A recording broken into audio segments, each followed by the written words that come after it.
Hello friends, स्वागत है आपका आपके अपने यूट्यूब चैनल सृष्टि धवल ऑनलाइन क्लासेज में। दोस्तों, मैं हूं प्रकाश चंद।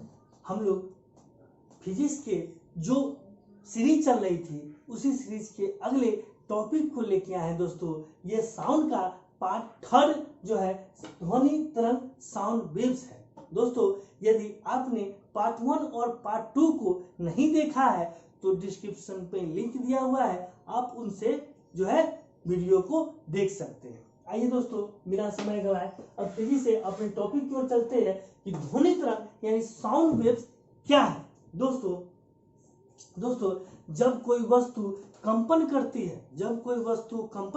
है तो ध्वनि उत्पन्न होती है, परंतु सभी कंपन करती हुई जो वस्तुएं हैं उससे उत्पन्न ध्वनि हमारे कानों पर, यानी कि सभी जो वस्तुएं कंपन कर रही है उससे उत्पन्न ध्वनि का अनुभव हमारे कानों पर स्पष्ट रूप से नहीं हो पाता है। दोस्तों मनुष्य यानी हम लोग केवल 20 हर्ट्ज से 20,000 हर्ट्ज कंपन प्रति सेकेंड से उत्पन्न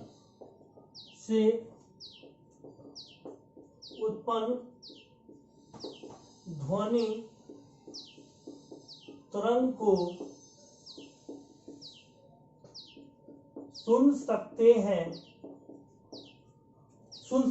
दोस्तों, मनुष्य यानी हम लोग केवल 20 हर्ट्ज से 20,000 हर्ट्ज कंपन प्रति सेकंड से उत्पन्न ध्वनि तरंग को सुन सकते हैं। इसके स्रोत क्या है दोस्तों? इसके स्रोत क्या है तो ढोल घंटी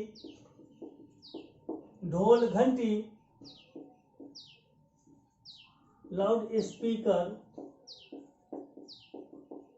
संगीत etc.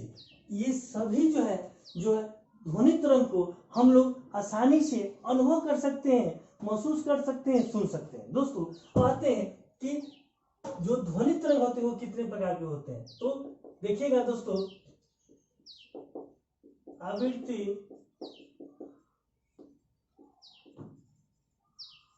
फ्रीक्वेंसी के आधार पर तरंग को 3 वर्ग में बांटा गया है। इसमें से पहला आते हैं अपश्रव्य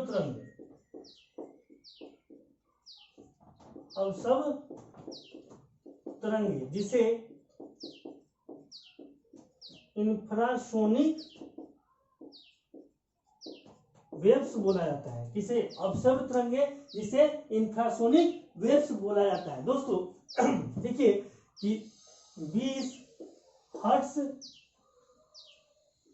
से कम आवृत्ति वाले तरंग को अपश्रव्य तरंग कहा जाता है।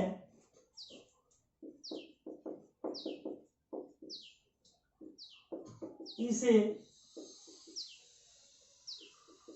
मनुष्यों के द्वारा नहीं सुना जा सकता है,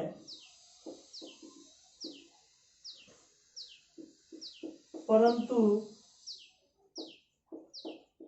कुत्ता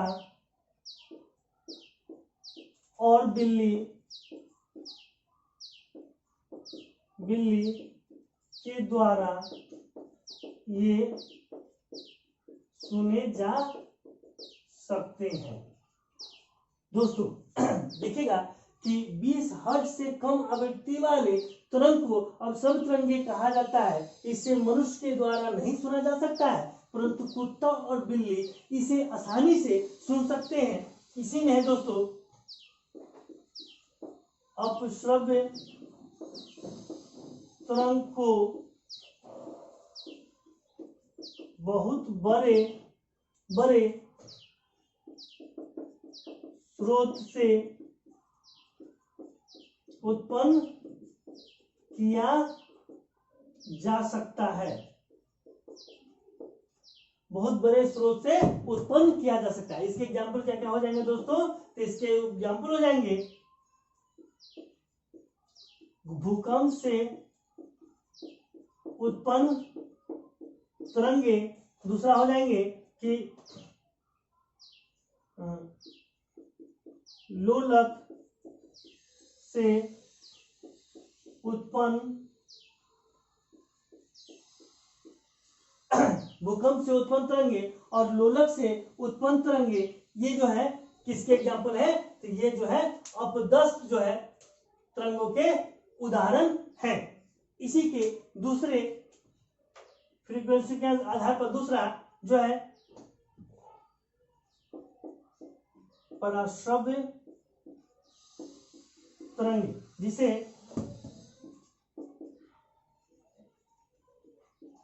अल्ट्रासोनिक वेव्स बोला जाता है। दोस्तों इसे देखिएगा कि 20,000 हर्ट्ज की 20,000 हर्ट्ज से ऊपर की आवृत्ति वाले तरंग को पराश्रव्य तरंग कहा जाता है। पराश्रव्य तरंग कहा जाता है। इसे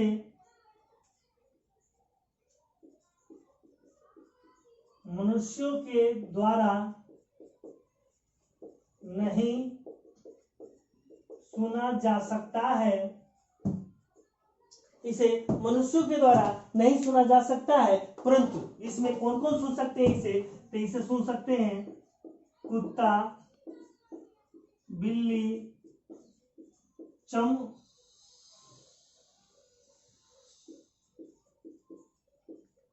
चमगादड़ और डॉल्फिन के द्वारा यह जो है सो आसानी से सुने जाते हैं। दोस्तों चमगादड़ जो है यह अल्ट्रासोनिक वेव्स भी जो है उत्पन्न करते हैं, क्योंकि यह जो है दिनों में जो है यह नहीं देख पाते हैं, और रात्रि में जब पूरी तरह से अंधेरा होता है तो इसी अल्ट्रासोनिक वेव्स के कारण वह जो है आसानी से अपने शिकार को करते हैं और एक जगह से दूसरी जगह विचरते रहते हैं। दोस्तों पराश्रव्य ध्वनि तरंगे के अनेक एग्जाम्पल है, जैसे इसमें इसके उपयोग क्या क्या है? इसे ऊपर लिखते हैं। इसके उपयोग क्या क्या है?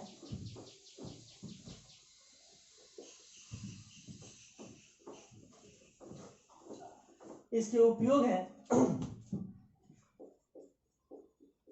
पराश्रव्य तरंगे के उपयोग। दोस्तों ध्यान से देखिएगा, क्योंकि इससे लगातार प्रश्न पूछे गए। दोस्तों गर्भस्थ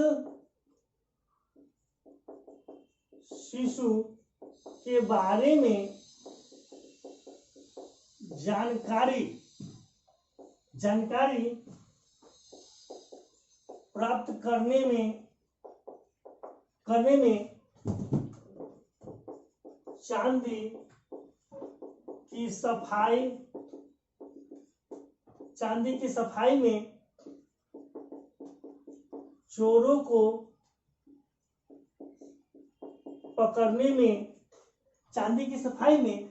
को पकड़ने में मस्तिष्क के ट्यूमर, गठिया रोग के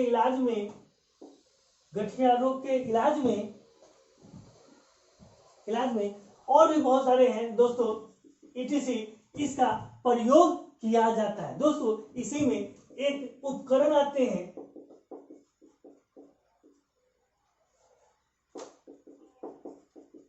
सोनोग्राफी। दोस्तों सोनोग्राफी जो एक उपकरण है वो प्रसव, सोनोग्राफी उपकरण है जो प्रसव रंग के सिद्धांत पर कार्य करता है, जिससे गर्भस्थ शिशु के बारे में, गर्भस्थ शिशु के लिंग का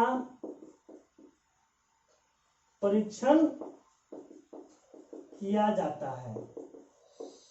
दोस्तों सोनोग्राफी एक उपकरण है जो प्रसव ध्वनि तरंग के सिद्धांत पर कार्य करता है, जिससे गर्भस्थ शिशु के बारे में जानकारी प्राप्त होती है। दोस्तों इसी में है, इसी के एग्जाम्पल है कि समुद्र की गहराई का पता लगाने में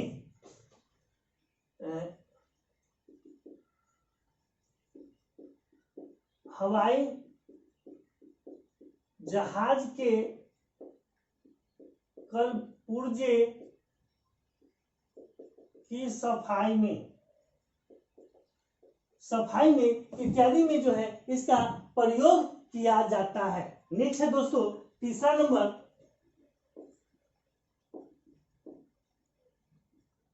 श्राव्य तरंगे, इसे अंग्रेजी में ऑडिबल वेव्स बोला जाता है, यानी श्राव्य तरंगे इसे अंग्रेजी में क्या कहा जाता है, तो ऑडिबल वेव्स कहा जाता है। दोस्तों 20 हर्ट्ज से 20,000 हर्ट्ज के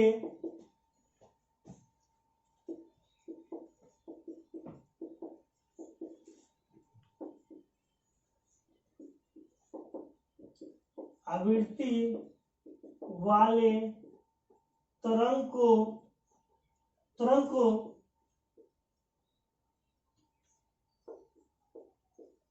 श्राव्य तरंग कहा जाता है,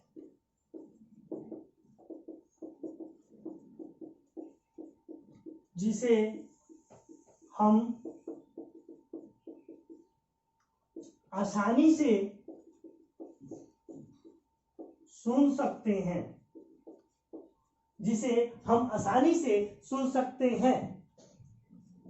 दोस्तों इसे ही जो है श्राव्य तरंगे कहा जाता है। तो दोस्तों जो तरंगे हैं, ध्वनि तरंगे, वो 3 प्रकार की होती है। एक है प्रसव तरंगे, उसके बाद जो है दूसरा जो है अवसव तरंगे, और तीसरा जो है श्राव्य तरंगे। ये तीनों से लगातार प्रश्न पूछे गए हैं, और खासकर हर्ट्ज से। दोस्तों हर्ट्ज याद रखिएगा, 20 हर्ट्ज से कम पहला, ठीक, दूसरा 20,000 हर्ट्ज से ज्यादा, और तीसरा क्या है 20 से 20,000 हर्ट्ज तक। इससे जो है क्वेश्चन लगातार पूछे गए। दोस्तों अब नेक्स्ट टॉपिक है हम लोग का, नेक्स्ट टॉपिक है कि ध्वनि के लक्षण। दोस्तों अब ध्वनि तरंग में ध्वनि के लक्षण यानी कैरेक्टरिस्टिक ऑफ साउंड, इसमें 3 जो है पढ़ना है हम लोग को। एक है तीव्रता, दूसरा है तरत्व, और तीसरा है गुणवत्ता। दोस्तों तरत्व, सबसे पहला तरत्व को समझते हैं कि तीव्रता जो है ध्वनि का वह लक्षण होता है, तीव्रता ध्वनि का वह लक्षण होता है दोस्तों, जिसके कारण कोई भी ध्वनि हमें धीमी या तेज सुनाई पड़ती है। इसमें तीव्रता ध्वनि के स्रोत यानी तीव्रता ध्वनि के स्रोत के कंपन के आयाम के वर्ग के अनुक्रमानुपाती होता है। यानी कंपन का आयाम, दोस्तों कंपन का आयाम जितना अधिक होगा, यानी कंपन का आयाम जितना ही अधिक होगा, ध्वनि की तीव्रता उतनी ही अधिक होगी। कंपन का आयाम जितना अधिक होगा, ध्वनि की तीव्रता उतनी ही अधिक होगी और ध्वनि हमें तेज सुनाई देगा या तीव्र सुनाई दे।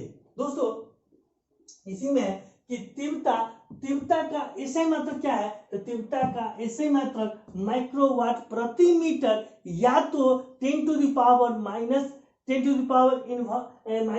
जूल प्रति सेकेंड मीटर स्क्वायर जो है इसका एसआई मात्रक है। दोस्तों इसका यानी कि तीव्रता का जो है प्रयोगात्मक मात्रक क्या है, तो प्रयोगात्मक मात्रक बेल है, जिसका जो है 1/10वां भाग क्या कहलाते हैं, तो डेसिबल दोस्तों कहलाता है। नेक्स्ट है तरत्व। दोस्तों तरत्व क्या है, तो तरत्व यह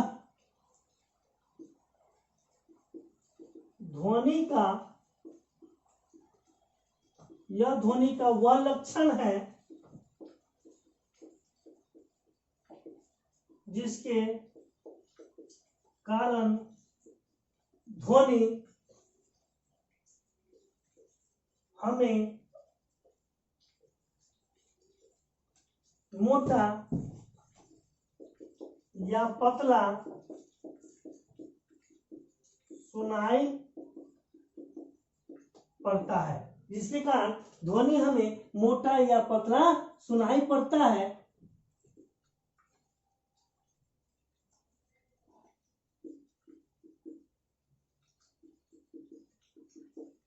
तीक्ष्ण या बारीक इसी को कहा जाता है। दोस्तों इसी में ध्वनि का तरत्व उसकी आवृत्ति पर निर्भर करता है। क्या है, ध्वनि का तरत्व उसकी आवृत्ति पर निर्भर करता है,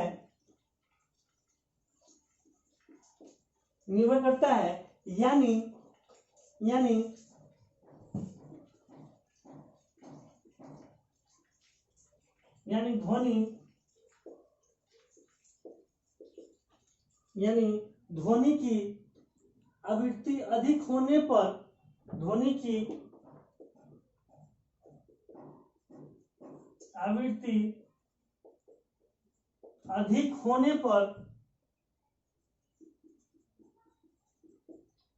पर तरत्व अधिक होता है और ध्वनि का तरत्व उसकी आवृत्ति पर निर्भर करता है, यानी ध्वनि की आवृत्ति अधिक होने पर तरत्व जो है अधिक होता है और ध्वनि जो है कैसी हो जाती है, पतली हो जाती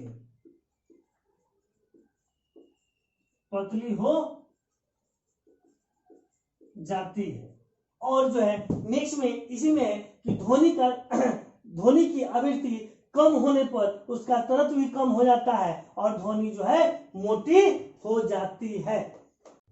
दोस्तों इसी में जो तरत्व थे कि महिलाओं का तरत्व पुरुषों की तुलना में अधिक होता है, इसलिए महिलाओं की आवाज जो पुरुष की तुलना में काफी पतली व मधुर होते हैं, जबकि पुरुषों का जो आवाज जो होते हैं वह जो है भारी होते हैं। दोस्तों इसमें तीसरा है गुणता यानी क्वालिटी, यानी ध्वनि का यह तीसरा जो लक्षण है, गुण है, उसमें गुणता ध्वनि का वह लक्षण होते हैं, वह गुण है जिसमें समान त्वरण व समान तीव्रता के बीच विभिन्न ध्वनियों का अंतर होता है, जिसके विशेष आवृत्ति को ध्वनि का टोन कहा जाता है। दोस्तों प्रायः सुनते होंगे कि एक व्यक्ति विभिन्न टोन से अपने मुख से स्वर निकालता है, कुछ टोन जो है हमें अच्छी लगती है, जबकि कुछ टोन जो होती है वह स्वर जो होती है वह बेसुरी लगती है और उसे हम लोग नेग्लेक्ट कर देते हैं। दोस्तों यही जो है गुणता कहलाता है, यानी कि इसमें जिसमें समान तरत्व व समान तीव्रता के बीच में विभिन्न स्वरों को, टोनों को स्थापित करके, प्राय हम लोग देखते होंगे कि बैंड में एक पुरुष जो सिंगर होते हैं वो प्राय इसी गुण के कारण जो है फीमेल जो है सिंगर की आवाज को प्रदर्शित करते हैं। नेक्स्ट है दोस्तों कि प्रतिध्वनि इको क्या होते हैं। दोस्तों प्रतिध्वनि देखेंगे कि जब किसी वस्तु से टकराकर ध्वनि परावर्तित होती है तो परावर्तित ध्वनि को प्रतिध्वनि कहा जाता है। यानी जब किसी जगह से ध्वनि परावर्तित होती है तो वह परावर्तित ध्वनि कहलाता है, उसे प्रतिध्वनि कहा जाता है। प्रतिध्वनि सुनने के लिए परावर्तक तल से कम 16.6 मीटर या 17 मीटर की दूरी कम से कम होनी चाहिए। कान पर ध्वनि का प्रभाव, दोस्तों कान पर ध्वनि का प्रभाव 1/10 सेकेंड का होता है। प्रतिध्वनि जो है प्रतिध्वनि के लिए परावर्तक तल का जो क्षेत्रफल, प्रतिध्वनि के लिए परावर्तक तल का क्षेत्रफल